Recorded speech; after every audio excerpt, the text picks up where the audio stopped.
with gratitude for the work the Lord has done and the role you, meaning us and her partners, have played in this. You continue to believe the Lord has ministry for me to do and continue praying and giving so I can work with the pioneers to get precious lambs to the harvest. Our landing in Sacramento has brought us into contact with Afghans, Russians, Tajiks, and Uzbek, and the believing refugee family. As I coach the workers headed to these nations and interact with people arriving here in Sacramento, I am awed by God's hand in this.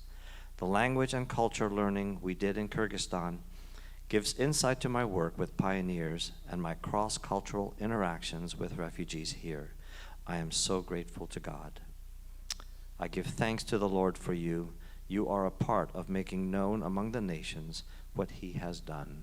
And that's from Erin Gilbert. I hope to have her here next year to talk a little bit more about what the work that she does. But this morning, I'm pleased to have with us Don and Carol Hinton. Don and Carol have been faithful and old-time partners with Petaluma Christian Church. Many of you know them from many years ago. I first knew of Don and Carol way back when I first started here at Petaluma Christian Church in '93, and was privileged to go on short-term missions trip to Baja and do some work with the orphanage there. I took my son the first time, and then back in '07, I think we went, was it '07, Dave, or '08? It was somewhere around there. It was a while back. Yep, Dave and Jody accompanied me along with Jody Azevedo, and we were 17 strong at the time, took a bunch of teenagers. We had to sleep on a concrete floor in an abandoned house just about. We had an outhouse that we thought was going to be our outhouse, and everybody kind of cringed, and then they told us that they were bringing in some fresh outhouses for us, so that was a treat, especially for the ladies. But anyway, Niños de Baja is a Christian outreach ministry in El Porvenir, Mexico. It's a tiny farm town, just 50 miles south of the California-U.S. border. And it is here that we have people not only from Mexico, but also from the U.S., and Don and Caroline on the U.S. side, that work together to help change children's lives. And Niños de Baja is a place where they provide a loving home for children that have been orphaned, abused, or abandoned. It is a community outreach to El Porvenir and beyond.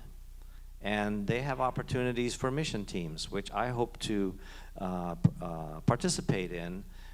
Don made me aware of a church in Santa Rosa that is looking to merge with some other church to have a group go down there on a missions trip, and I'm very interested in doing that. So Don, I will stay in touch with you on that one, okay? It is also a welcome place for volunteers, and as I mentioned before, there are opportunities to serve on a mission trip to El Porvenir if anyone is interested. So without further ado, I would like to welcome you and introduce you to Don and Carol Hinton. Don will talk a little bit about Niños de Baja, rather. I always used to say Los Niños de Baja. That was what it was before, right? And now it's Niños de Baja. So Don, if you would come and grace us with the word and with a little information on the orphanage that we support in El Porvenir.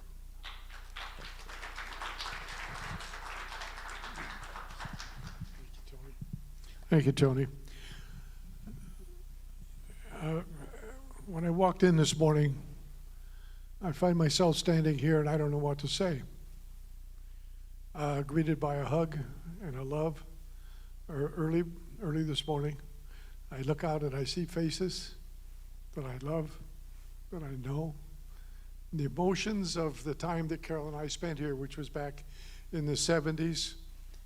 In the 70s, this was sort of a new congregation. It wasn't a new congregation, but they just had finished the building, and everybody was all excited about getting here, and it was an exciting time at the Petaluma Christian Church. So I have shivers about the things and the times we spent here. It was a time when Carol and I were sort of church orphans. We'd moved here. That's when I had been reassigned by the Highway Patrol as the commander of the office in Marin County. And lived here in Petaluma. We bought a house here, and that's what brought us here. It also is what took us away as we promoted back to Sacramento. Anyway, it was the time here is precious.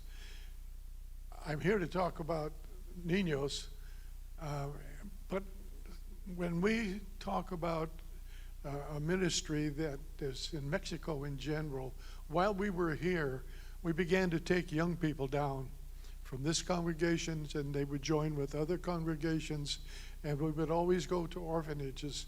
And Carol and my journey began in 1972.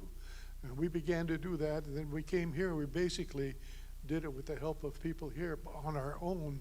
And we visited orphanage, one now that no longer exists, but we visited another one again. So there are young people then who are now 50 years old. And we're still connected.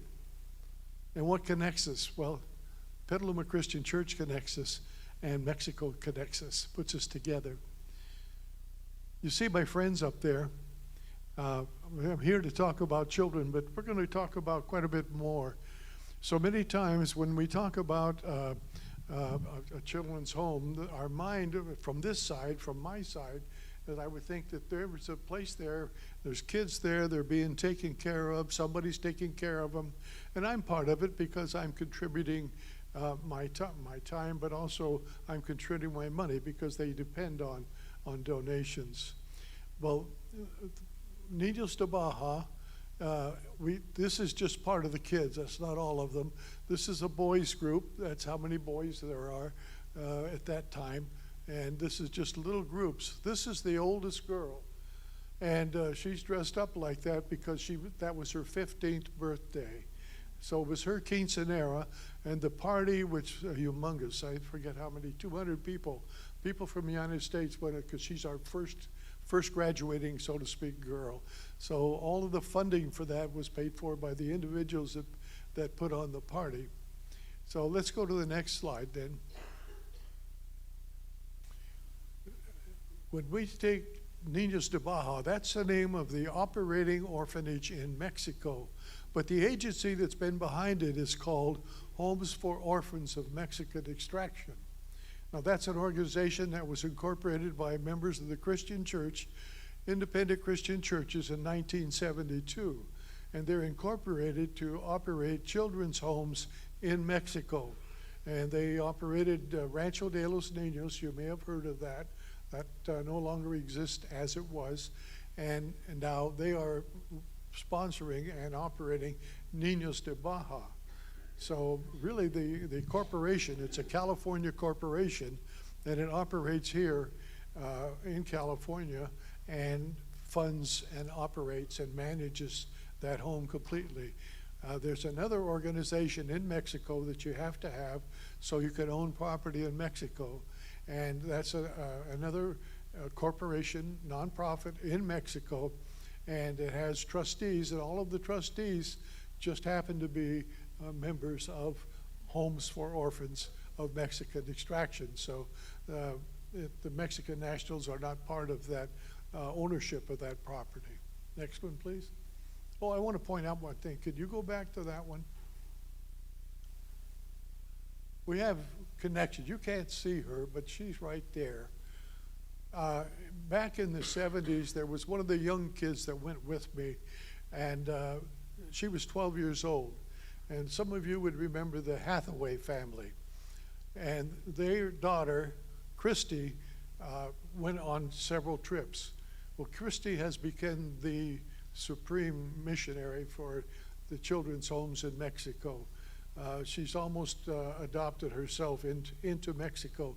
But Christy, who was a member here, first went down with your group, is now on the board of Homes for Orphans of Mexican Extraction. So there's another Petaluma connection. You guys have an influence. Carol and I are on the board. So, you're there. Okay, thank you.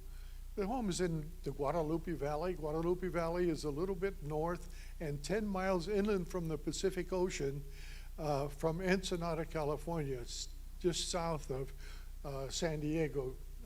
We don't go into the San Diego border. You can. Tijuana. We go into one that's about an hour's drive away.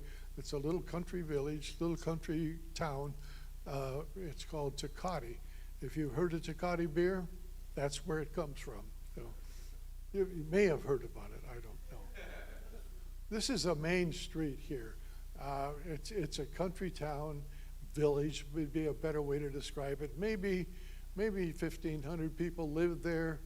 All the streets except the one you see there, which is just the main road through town, is paved. Or the rest of the streets are all dirt, except for one little area around the police department, and that's concrete. So I don't know what the significance of that is. The children live in individual homes. Now, when we had Rancho de los Niños, we had 15 acres that we operated on. Here, we are operating on separate lots in about a 3-block area.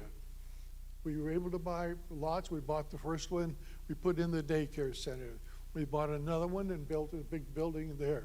So this building here is, we bought a small building, and it has been expanded about 3 times what it was. And all of that stuff has been done by volunteer labor and funding. This house, which is same as this house, those are houses happen to be named the Hinton House. When Carol and I had our going away, we retired there as directors several years ago. The surprise for us was they named that house after us. So that's how it became the Hinton House. We're proud of that, but it wasn't our doing. Anyway, what was significant about that house is that, to us, is that Carol designed it. So it's designed to have 24 children, and we have the toddlers, and half of them on one side. The other side are the preschoolers, and in the middle is a common play area and a kitchen. So that has the little ones. This one has the older girls, which is now a major problem that we have. It's a good problem. We have girls in there, 12 of them, between ages 6 and 15. That's not a good mix. So we're in the process of wanting to build, need to build. It's our first priority. I was at a meeting last Saturday, not yesterday, last Saturday, and that became our top priorities, to build another dormitory for the older girls. This is where the boys stay in their house, and there's one house that I don't have here where we have separated the older boys. And so we've made that separation there. So now we're working on one for the girls. This is a dining room. All the kids eat together.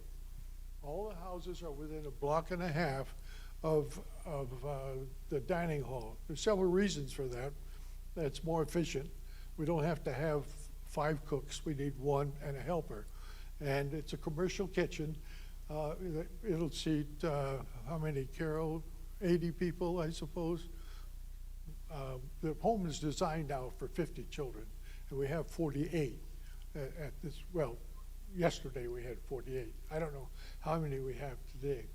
But anyway, they all get together, and there's one of the reasons we do that is so that some of the children, will have 3 or 4 in a family. There'll be brothers, sisters, brothers, but they're not the same age and don't live in the same house. But they meet 3 times a day, 7 days a week. So there's contact, and you can just see them. You see one of the boys will walk over and hug one of the girls. He's hugging his sister, keeping the family intact, and that's important. This is just the inside of a school bus, if you wondered what that funny figure was. The children go to public school, and from kindergarten through high school in the little village there. It's a country school, and we have our own bus, and we bus them there. It's only about 5 blocks to the school. So that's a morning event. They close enough, they come home for lunch and go back in the afternoon. Oh, and then this is something I ran into, surprised me a little bit. That was last Saturday. I got there a little early, and I went down to the city park. There's a park, we'll see more of it later on. But it is where children gather for activities. Well, I saw this group of people in uniform, and I couldn't figure out, but then I realized they were my kids. And what are they doing there in the park on Saturday morning in uniforms? Doing exercises and running laps around the park. What it is, it's a DARE program with the local police department. So it's a citizenship development program. So the kids get off campus, they get off in school time, and they get off in events like this, and they get off quite a bit into the community, more than they used to, okay? This is what we emphasize, beginning with the little ones. You'd be surprised at how they can stand up in front of their, at lunchtime, and some little tiny one will come a prayer that say, where did that come from? You know, it's in their hearts. And the staff that take care of them, we have house parents in every house that are permanent house parents. They stay 5 days a week, then they have days off, and then there's the same substitute rotates into the house. So there's continuity of parents for all of the children. As a matter of fact, the children will call them mommy and papi. They connect with them because they're always together. They pray together, they live together. They have special classes on Thursday. All the children get together in the cafeteria, and they have a special devotional. And they first started doing that about a few weeks ago. Kids weren't too hot on it because we have devotional in our house every night. Now you want us to get together on Thursday for another one, except they make it so exciting now that the kids look forward to devotional because it's a happy, fun time. So we're blessed that way. So the whole idea of the home is spiritual in nature. We also teach them to drive at a very young age. Their car needs a little bit of work, but we go to the next one. That tells you there's a familiar lady right there. That's the motive power for that car.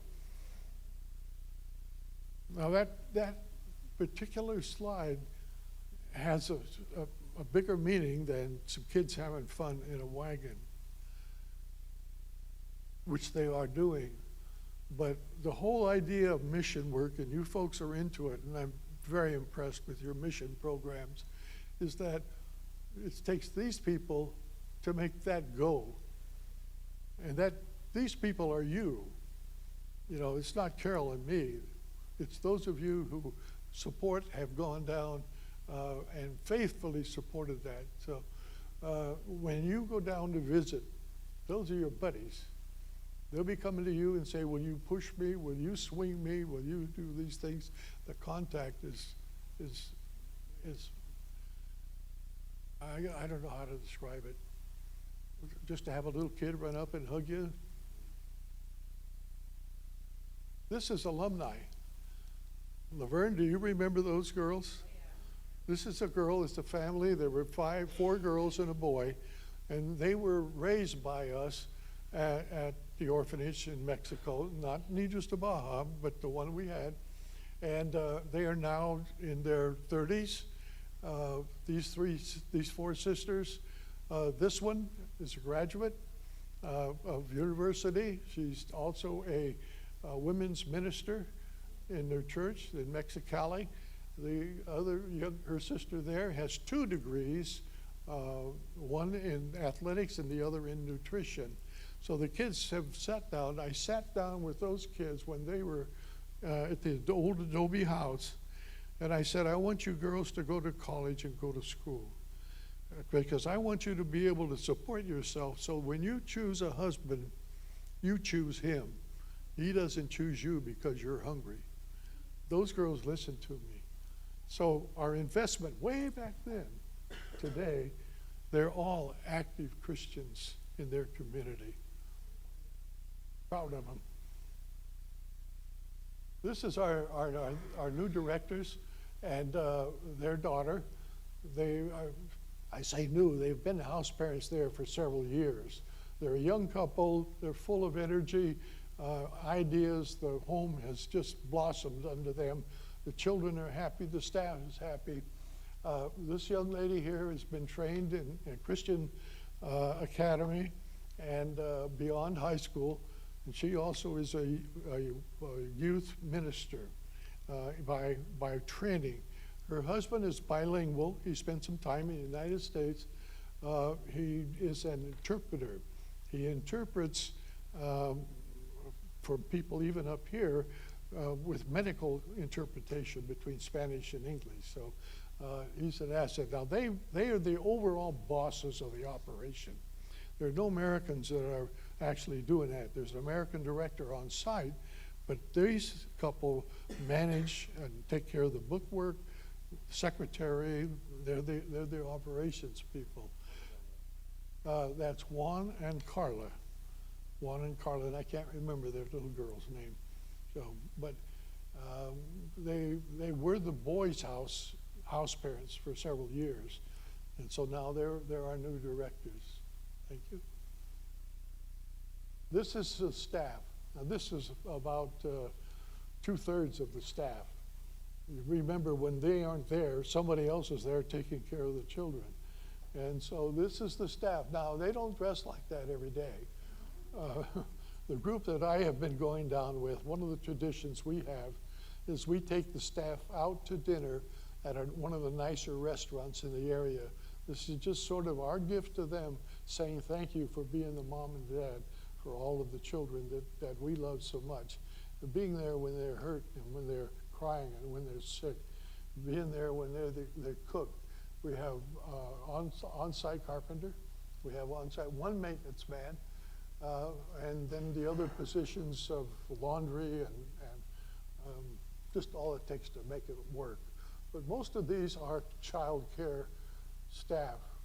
They are the only paid part of the organization. None of the board members or anybody associated with Homes for Orphans of Mexican Extraction is paid employee. Only the Mexican nationals that actually work at the home are paid on staff. Okay? This, if you looked at this close enough and you could, you might recognize some of these people. These are Sonoma County people. You can tell by looking, can't you? Well, there's several things to point out here. Mission teams is a major part of the ministry. Remember at the beginning I said when we think of orphanages in Mexico and we support them, we think of a compound with kids inside and somebody taking care of them. That's right, that's what it does. But mission teams we have from the early spring until there are groups down there now. It's booked solid. And the groups come in on a Saturday evening. They work there all week, and then they leave on the following Friday. Another group comes in on the next Saturday. So I'll be glad to talk to you more. I'm going to show you some of the activities that the groups get involved in. But look at this for the director. You have to know how to dress to be a director. He happens to be an elder of a church, so I don't know what that says. But we have young, and I can tell you that group because I know them. They also have those that are up in the 60s, 70s. And sometimes we think, when we think of a mission group, we only think of teenagers. Most of our groups are not just teenagers. Now, we have mission groups come down from 5 different states as far east as Michigan. And they average anywhere from 15 to 40. We've had more, but they have to sleep in the dirt. You talked about sleeping on a slab, Tony. This is a house. You can't see it. It goes back over here. And this is a 3-bedroom house here. Combined, there's our bunk beds for 38 people. And we have real bathrooms and flush toilets and a sink, and you bring your own food and you cook your own food.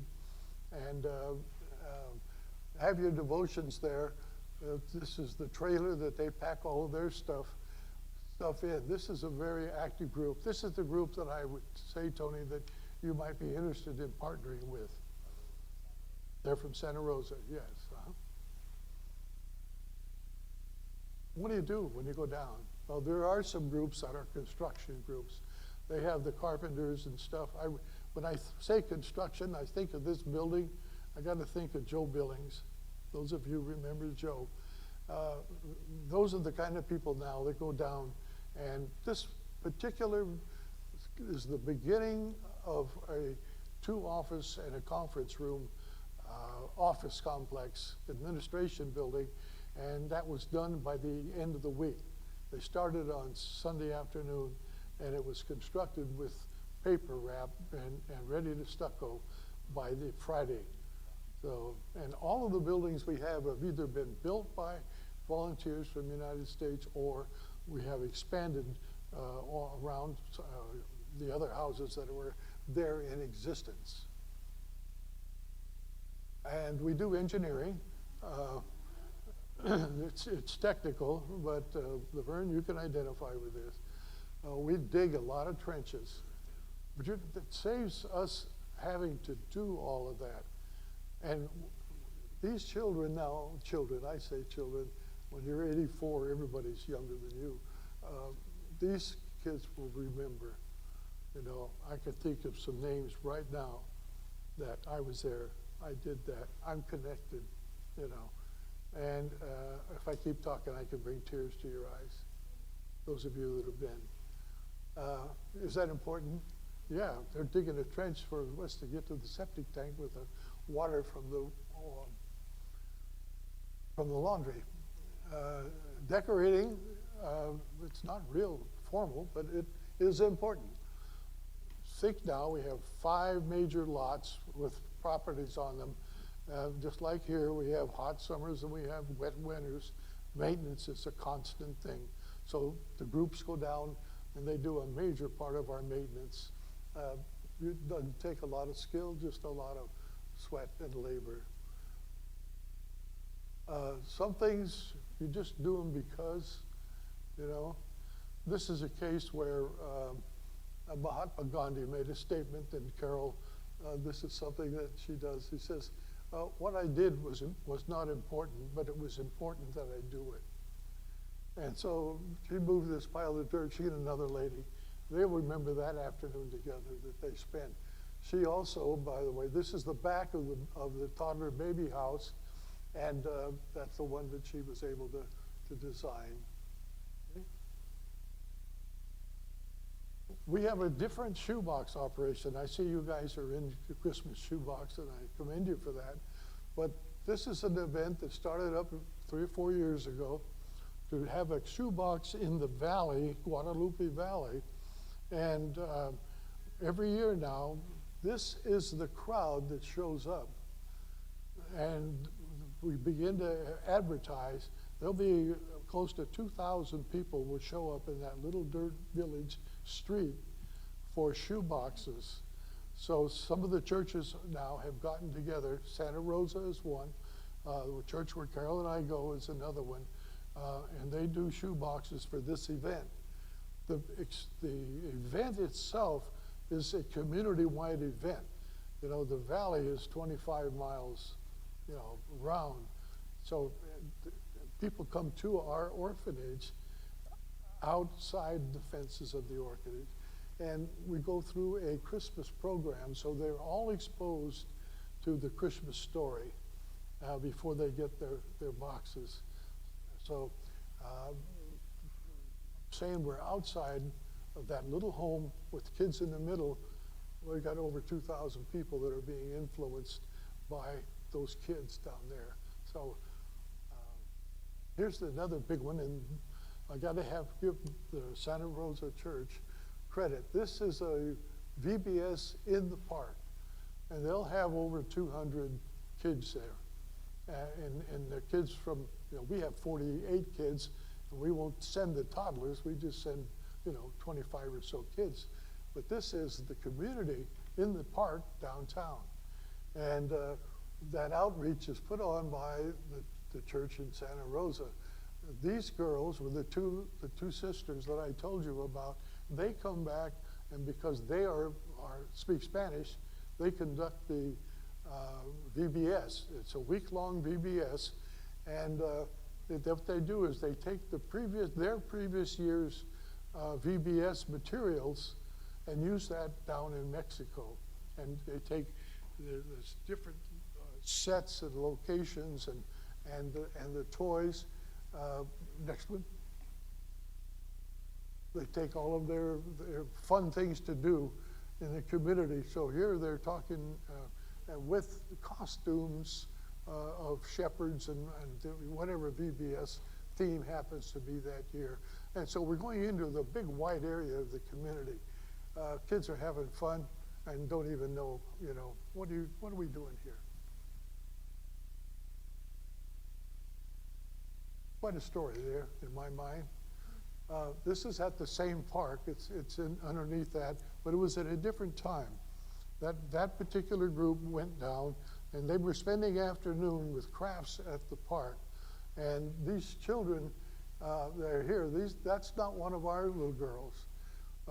This little girl here is she and her mother and two other siblings. They are, we call indigenous Mexican people. And she would bring those kids to the park. And here's this individual who came down, volunteer. He is a high school principal in the Sacramento region. And he's sitting down, look at there. He's cutting paper dolls with that little girl. That little girl will remember that. And her mother is watching the whole time. She doesn't speak the language. He doesn't speak Spanish. And the communications is tremendous. And mom is looking at, this is what Christians do. I love it. You get to make new friends. This is just two of the I could show you 500 slides of people connecting with the children. This is in the playground for the preschoolers. There's one of the young ones. This lady went down several times. Actually, she became the cook for the group. But she was inspired by the ministry and that it could be done. After they had been down a few years, she told her husband, or they agreed, that went back home and said, we could start a ministry. And they did. They started the recovery program, motivated by what they did in Mexico in the church that didn't have a recovery program. So things happen when you go down. I have to warn you. Who speaks English and who speaks Spanish? Would you look at how intense this little girl is? And she's watching this lady. That lady's not a teenager.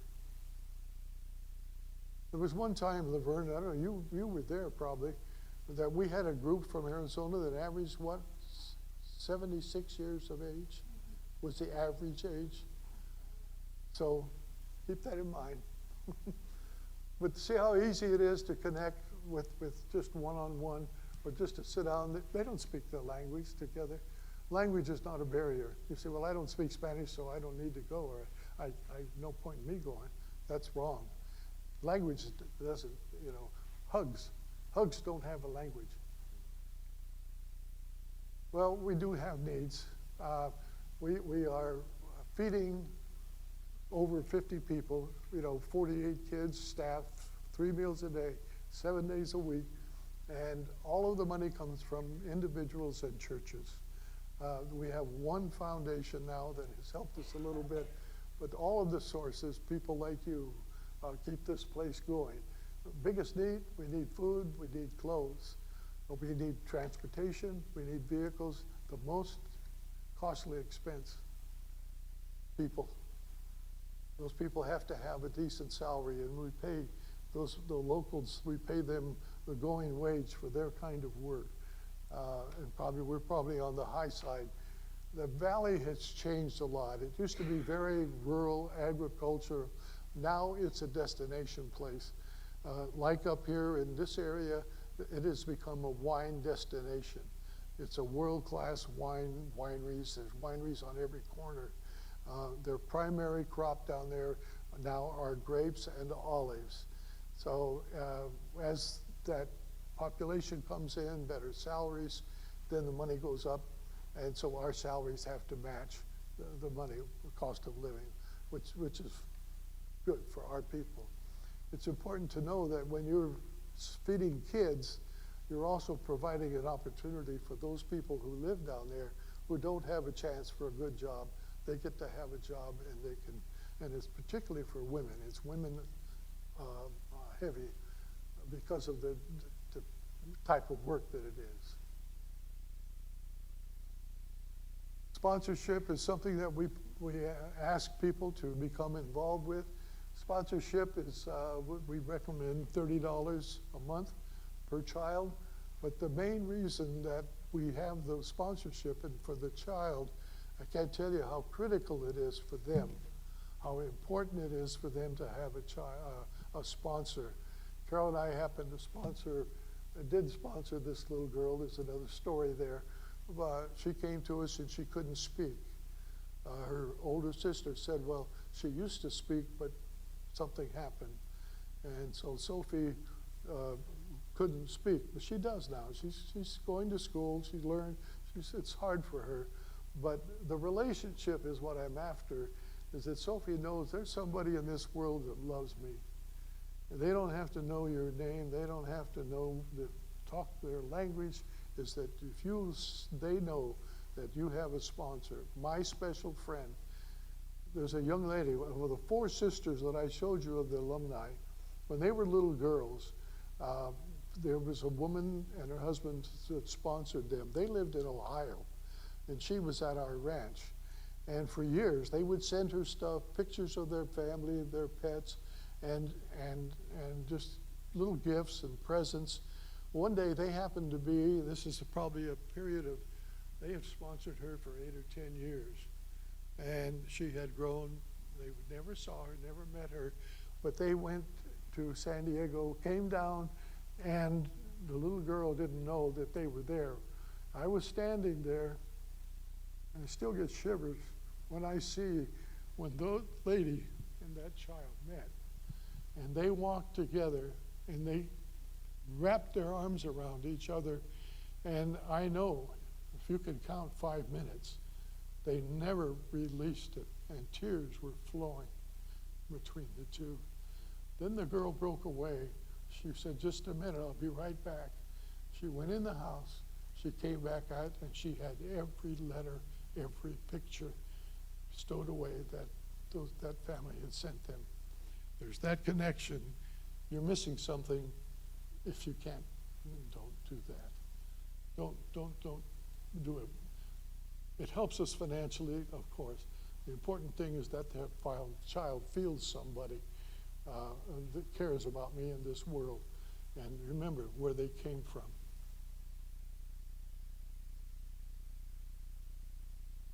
That little girl was last Saturday, I was in the kitchen, and she was a new one to me, and I can't tell you her name. And I was looking at her, and I just had to take my camera out and take her picture. It's just, she just sort of, well, I'm real cool about this, you know. And what you'll find out is once you go down and you walk into that kitchen, the kids will flock to you. They will remember you, and you will be their friend. Well, from all of us at Niños de Baja, we want to say thank you, thank you, thank you. Thank you for being part of it. Thank you for giving us people in the old days, back in the 70s, that are now involved and on the board. And I thank you for giving us the time to share Niños with you. And I hope our relationship continues and grows. Tony, hope we see you down there. Thank you, sir. Very nice. Isn't that just wonderful, looking at all those kids' faces? It makes you want to go down there and just hug them. They are just a wonderful group of kids. And I've had the privilege of going down there twice. So I hope to do that again, maybe next year, and connect with the church in Santa Rosa. And if any of you are interested, please, come see me, and we can do it and then make a difference in the life of a child. Thank you folks so much for being here, and this rounds out our missions month. And as in previous weeks, I would like to take a love offering and pray for a love offering for Don and for furthering the work of Niños de Baja. They are a special group, and this money